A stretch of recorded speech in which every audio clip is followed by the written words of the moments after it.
बिस्मिल्लाहिर्रहमानिर्रहीम। अस्सलाम वालेकुम। आज के लेक्चर के अंदर हम पिछले टॉपिक को कंटिन्यू करेंगे।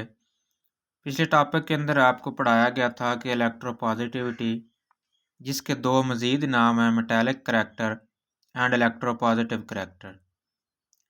मेटल इलेक्ट्रॉन खारिज करने की सलाहियत रखते हैं। इस सलाहियत को इलेक्ट्रोपॉजिटिविटी कहा जाता है। फिर उसके बाद ग्रुप के अंदर इसका ट्रेंड डिस्कस कर लिया था। एक मेटल जितनी आसानी के साथ इलेक्ट्रॉन खारिज करेगी, उतना ही उसका इलेक्ट्रोपॉजिटिव करैक्टर भी ज़्यादा होगा। तो ग्रुप के अंदर डाउन द ग्रुप जब आएँ तो एलिमेंट इलेक्ट्रॉन खारिज करने की सलाहियत बढ़ा देते हैं, इसलिए इलेक्ट्रोपॉजिटिव करैक्टर भी बढ़ जाता है। अब पीरियड के अंदर इसका ट्रेंड उल्ट होगा। पीरियड के अंदर लेफ़्ट टू राइट, बाएं से दाएं जानब जब जाएंगे तो मेटालिक करैक्टर जो है वो कम होता चला जाएगा। उसकी वजह क्या है? एटॉमिक साइज डिक्रीज हो जाता है और न्यूक्लियस चार्ज जो है, न्यूक्लियस का होल्ड इलेक्ट्रॉन के ऊपर, ये बढ़ता चला जाता है। इसलिए हम कह सकते हैं कि लेफ़्ट टू राइट पीरियड के अंदर जब हम जाएंगे तो एटॉमिक साइज के कम होने की वजह से इलेक्ट्रोपॉजिटिव करैक्टर भी कम हो। इन शॉर्ट आप कह सकते हैं कि एटॉमिक साइज बढ़ेगा तो इलेक्ट्रोपॉजिटिव करैक्टर भी बढ़ जाएगा, क्योंकि न्यूक्लियस का होल्ड कम हो जाता है। और अगर एटॉमिक साइज कम होगा तो इलेक्ट्रोपॉजिटिव करैक्टर भी कम हो जाएगा, क्योंकि न्यूक्लियस का होल्ड इलेक्ट्रॉन के ऊपर बढ़ जाएगा और वो इलेक्ट्रॉन खारिज करना मुश्किल हो जाएंगे। नेक्स्ट एक टॉपिक है इलेक्ट्रोपॉजिटिविटी एंड आयोनाइजेशन एनर्जी। इसमें जस्ट आप एक छोटी सी लाइन लिख लीजिएगा कि इलेक्ट्रोपॉजिटिविटी और आयोनाइजेशन एनर्जी एक दूसरे के उल्ट होते हैं। यानी ऐसे एलिमेंट्स जिनकी आयोनाइजेशन एनर्जी की वैल्यू ज़्यादा होती है, उनका इलेक्ट्रोपॉजिटिव करैक्टर कम होगा। ये दोनों आपस में इन्वर्सली प्रोपोर्शनल होते हैं। नेक्स्ट पेज के ऊपर जब आप मूव करेंगे तो दो डायग्राम्स आपको दिखाई देंगी। इन डायग्राम से रिलेटेड एक क्वेश्चन था जो कि चैप्टर नंबर 3 के अंदर एड्रेस किया था हमने, कि मैग्नीशियम की दूसरी आयोनाइजेशन एनर्जी पहली आयोनाइजेशन एनर्जी से ज़्यादा क्यों होती है। Why second ionization energy of magnesium is higher than first ionization energy of magnesium?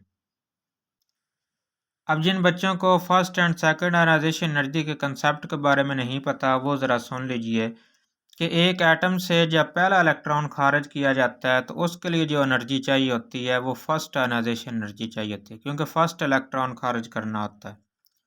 इसी तरह जब दूसरा इलेक्ट्रॉन उसी एटम से खारिज किया जाता है तो वो सेकंड आयोनाइजेशन एनर्जी कहलाती है, क्योंकि सेकंड इलेक्ट्रॉन खारिज कर रहे होते हैं।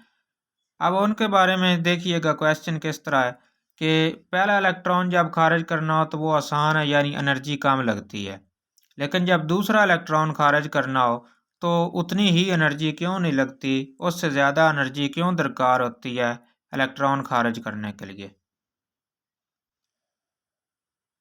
अब इसकी रीज़न समझ लीजिए कि न्यूक्लियस का होल्ड जब दोनों इलेक्ट्रॉन एटम के अंदर थे 50-50% था दोनों के ऊपर, लेकिन यूं ही ये वाला इलेक्ट्रॉन खारिज कर दिया गया है तो वो एनर्जी इसके पास जा रही थी फर्स्ट इलेक्ट्रॉन के पास, वो सारी की सारी यानी दोनों एरोज अब दूसरे इलेक्ट्रॉन की तरफ आ गए हैं। यानी न्यूक्लियस का होल्ड जो इस इलेक्ट्रॉन के ऊपर लग रहा था, वो वाला होल्ड अब ख़त्म होकर दोनों का दोनों इसी तरफ आ गया। इसलिए जो दूसरा इलेक्ट्रॉन है, उस इलेक्ट्रॉन को खारिज करना पहले इलेक्ट्रॉन के खारिज करने की निस्बत मुश्किल हो जाएगा, क्योंकि न्यूक्लियस का होल्ड बाकी जो बच गया इलेक्ट्रॉन है सारे का सारा उसके ऊपर आ गया, यानी ज़्यादा हो गया पहले वाले की निस्बत। इसलिए दूसरा इलेक्ट्रॉन खारिज करना मुश्किल हो जाता है और सेकंड आयोनाइजेशन एनर्जी की वैल्यू बढ़ जाती है। यही बात अब थ्योरी के अंदर भी लिखी हुई है। The first ionization energy of magnesium is high but the second ionization energy of magnesium is very high. Magnesium की पहली आयोनाइजेशन एनर्जी भी सोडियम की निस्बत ज़्यादा है, लेकिन उसकी दूसरी आयोनाइजेशन एनर्जी उसकी पहली आयोनाइजेशन एनर्जी से भी ज़्यादा होगी। उसकी वजह क्या है? It become very difficult to remove second electron, क्योंकि दूसरा इलेक्ट्रॉन खारिज करना उसके लिए मुश्किल हो जाता है। उसकी रीज़न क्या है, दूसरा इलेक्ट्रॉन क्यों मुश्किल हो जाता है खारिज करना? Because nuclear charge attract remaining electron strongly, क्योंकि न्यूक्लियस बाकी बच जाने वाले इलेक्ट्रॉन को बड़ी स्ट्रॉन्ग तरीके से स्ट्रांगली अट्रैक्ट करने लग जाता है। यही रीज़न है कि सेकंड आयनाइजेशन एनर्जी की वैल्यू फर्स्ट आयनाइजेशन एनर्जी की वैल्यू से ज़्यादा होती है। अब इस पेज के नीचे एक टेबल बना हुआ है, उस टेबल को फिल वक्त याद नहीं करेंगे आप।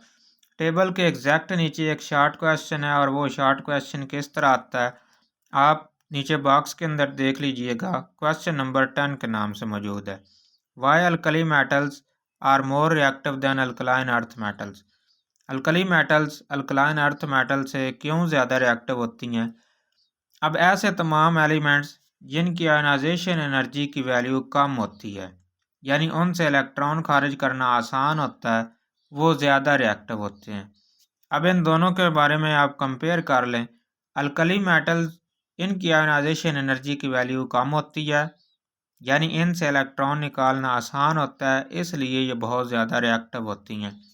अगर कोई भी आपसे क्वेश्चन करे दो मेटल्स को कंपेयर करके, एक मेटल दूसरी मेटल से ज़्यादा रिएक्टिव क्यों है, तो आपने बता देना है कि फर्स्ट वन जो मेटल है उसमें से इलेक्ट्रॉन खारिज करना आसान है, इसलिए वो ज़्यादा रिएक्टिव है।